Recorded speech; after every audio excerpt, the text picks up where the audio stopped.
आजचा विचार असा, सारासार विचार म्हणजे काय? सारासार विचार करण्यासाठी प्रथम सद्गुरू करावं लागतं. सद्गुरू करून त्यांच्या सत्संगात राहून निरूपण ऐकायचे. निरूपण ऐकल्यानंतर आपल्याला संगरहित एकत्रित वस्तूचा साक्षात्कार म्हणजे प्रचिती म्हणजे अनुभव येतो.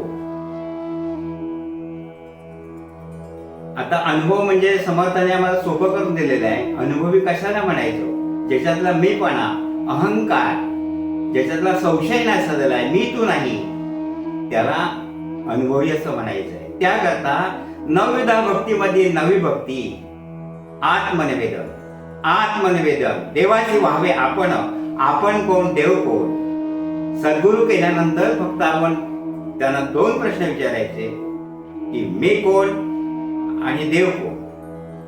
नेहमी सद्गुरू आपणच उत्तर देतात. अरे भक्त कुणाला म्हणायचं? आणि हसून लगेच आपणच उत्तर देतात. विभक्त नव्हे तो भक्त, ज्याच्यात मी तूपणा नाही, ज्याच्यात संशय नाही, त्याला भक्त असं म्हटलेलं आहे. तसंच सहज समाधी कधी प्राप्ती होते? ते स्वरूपाकारता मिळणे याला सहज समाधी असे म्हणते. त्याचप्रमाणे सद्गुरू केल्यानंतर प्रत्येक शिष्य म्हणतो की माझा सद्गुरूमध्ये विश्वास आहे, निश्चय दृढ झालाय. अरे पण निश्चय दृढ होतो कधी? विश्वास कधी बसतो? तर त्याकरता दोन गोष्टी आवश्यक आहेत. पहिलं म्हणजे श्रवण पाहिजे आणि अभ्यास पाहिजे. त्याकरता नवविधा भक्तीमधली पहिली भक्ती आपल्याला असं सांगते, जेणे होय समाधान ते तू जाण ग श्रवण. पहिल्यांदा ऐकलं पाहिजे, ही पहिली पाहिजे. आणि नंतर अभ्यास म्हणजे नियमितपणा पाहिजे. हे दोन गोष्टी असल्या की आपला विश्वास सद्गुरूंनी दृढ झाला, निश्चय दृढ झाला. त्याचप्रमाणे आज आपला महत्वाचा विषय काय आहे की सारासार विचार म्हणजे काय? आधी विचार म्हणजेच हे ब्रह्म आहे, नुसतं नव्हे. तर समर्थ माऊली आपल्याला बोध करते, नीट विचार करा. आणि नेहमीच ब्रीद वाक्य माऊलीचं, येथे विचार केला पाहिजे साधकी. जेव्हा माऊलीचं निरूपण चालू असते तेव्हा लाखो भक्तगण समोर बसलेले असतात. आणि जी माऊली, जे सद्गुरू, जे संत की समोरच्या शिष्याला तूच ब्रह्म आहे सिद्ध करताय, त्यांना सद्गुरू, त्यांना संत समजले. आज सुद्धा बोलता बोलता आपल्याला एक महत्वाचा शब्द आला की साधक. आपल्याला साधक म्हणते. पण साधक कधी होतो? या अनंत सृष्टीतील या अनंत जीवाचे चार वर्ग पडतात: बद्ध, मुमुक्षु, साधक आणि सिद्ध. साधक झाल्यानंतर तो सिद्ध पुरुष होतोय. मग साधक कोणाला म्हणायचं? की ज्याच्यात ते सगळे अवगुण नाहीसे झाले आणि सद्गुरू करून त्यांच्या सत्संगात राहून त्यांचं निरूपण ऐकतो. निरूपण ऐकलं सतत सतत निधित्या, सतत चिंतन, सतत एकाग्रता झाली की शास्त्र प्रचिती, गुरु प्रचिती, आत्मप्रचिती म्हणजे शास्त्र सिद्धांत, गुरु उपदेश आणि स्वानुभव त्याला अनुभव येतो, त्याला साधक असं म्हणे. माया दिसते, भासते, समोरून जाते, पण त्याकडे दुर्लक्ष करतो, त्याला साधक असं म्हणे. जो झोपेतून जागा झाला तो स्वप्नातून भयापासून दुरावतो, तसा जो मायेच्या झोपेतून जागा झाला तो जागृती अवस्थेला स्थिर झाला, त्याला साधक असं म्हणे. ज्याने लोभावर घाला घातला, मायेवर माया उडून टाकली, संसारूपी भवसमुद्राला थापट सारखा ओढून टाकला, दुःखाचे दोन तुकडे केले, शोकाच्या टेकड्यावरून फेकून दिला, कल्पनेच्या फडसा उडवला, रागावर घाला घातला.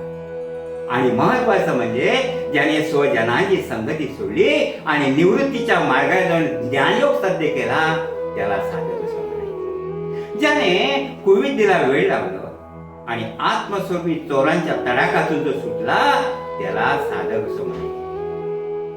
एकंदरीत प्रयत्नांची साथ, अभ्यासाची साथ आणि दीर्घोद्योगाला बरोबर घेऊन जो निघाला, त्याला साधक असं म्हणायचं. अगदी शेवटी सांगायचं म्हणजे ज्याने आपणहून सर्वाचा त्याग केला, त्याला साधक असं म्हणायचं. आता महत्वाचा प्रश्न शब्द आपल्याला मिळाला की त्याग. काहींचा असा गैरसमज होतो की माऊली सांगते की सगळा संसार प्रपंच सोड माझ्याकडे, असं नाहीये. संसार प्रपंच करायचाच आहे, पण तो कशासाठी? फक्त परमार्थ करण्यासाठी. त्याचसाठी आपण हा मनुष्य जन्म घेतलेला आहे. मायेचा, अज्ञानाचा, मीपणाचा आणि संसार त्याग केला, त्याला साधक समजले.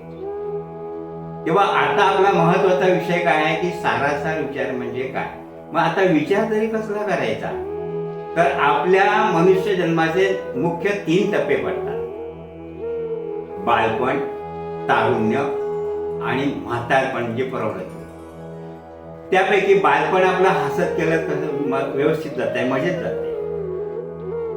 तारुण्य सुद्धा प्रपंचामध्ये लग्न कार्य, मुलाबाळून कसं तरी व्यवस्थित जाते. परंतु म्हातारपण म्हणजे प्रौढत्व कुणाला नको असतं, ते अतिशय वाईट असतं. त्यावरती एक विठ्ठलाच्या एक अशी नांदी आहे, त्याचे ध्रुपद म्हणतो फक्त: विठ्ठला माय बापा, विठ्ठला माय बापा, हो वारी त्रिविध तापा, संसारी त्रासलो मी, हो वय लागले मापा, विठ्ठला माय बापा.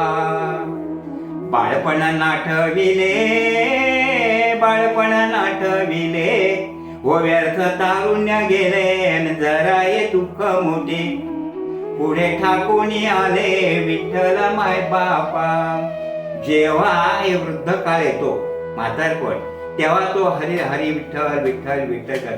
पण सुरुवातीपासून कधी देवाची पूजा केली नाही, तीर्थयात्रेला गेलं नाही, साधू संतांची संगती धरली नाही.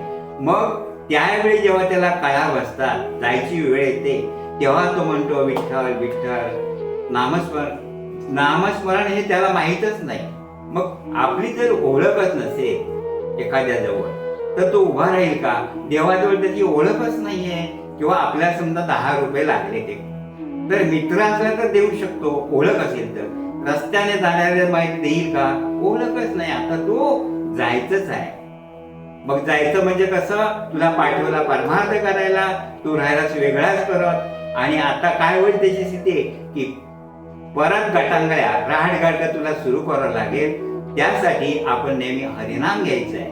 आणि जरा हे दुःख मोठे, जरा म्हणजे थोडं किंचित असं नव्हे, तर जरा म्हणजे रोगराई, आजारपण, म्हातारपण येतं, तेव्हा त्याला तोंड द्यावं लागतं. आणि ते असं धावपळी त्याचा कधी निघून जातो हा त्याला भ्राणच राहत नाही. आणि मग आला तसा तो निघून गेला. मग पाठवलंय कशाला? याच्यासाठी सद्गुरू करून त्यांच्या सत्संगात राहून सारासार विचार केल्यानंतर आपल्याला त्याचा तो बोध होतो. मग आता सारासार विचार म्हणजे काय?